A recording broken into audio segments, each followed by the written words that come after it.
I was surprised to learn, but we've talked about it several times now offline as well, Teo and I was surprised to learn that the sunlight-induced cancers of the skin, while they do exist, that's real, right? You get too much UV exposure, you're going to age your skin more rapidly. You're going to increase the likelihood that you'll get a skin cancer. However, this was really surprising to me. According to him, there is no evidence that sunlight induces the deadly types of cancers like melanoma. Those are more genetically determined. Yeah. That's not to say that sunlight can't damage skin, but it is really interesting that more and more data, and clinical trials included, are pointing to exactly what you're saying, which is that more sunlight exposure is beneficial.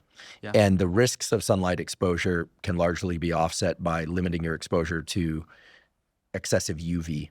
And it's pretty easy nowadays with any app. A lot of zero-cost apps out there. I can put links to one or two in the show note captions that I like that have no affiliation to whatsoever, by the way.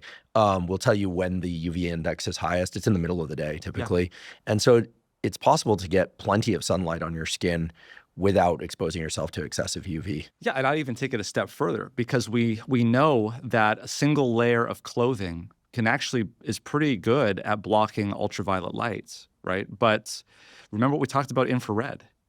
Infrared can penetrate through. So if someone is fair skinned and they're concerned about getting skin damage, wear a broad rimmed hat, put a long sleeve shirt on, but get outside, because that's where the infrared, especially if you're around green shrubs and leaves and things, because you get a lot of infrared light. We know that green spaces are beneficial in terms of that. And we've talked about, Louisville, Kentucky, that there's a benefit there just by putting the tree there.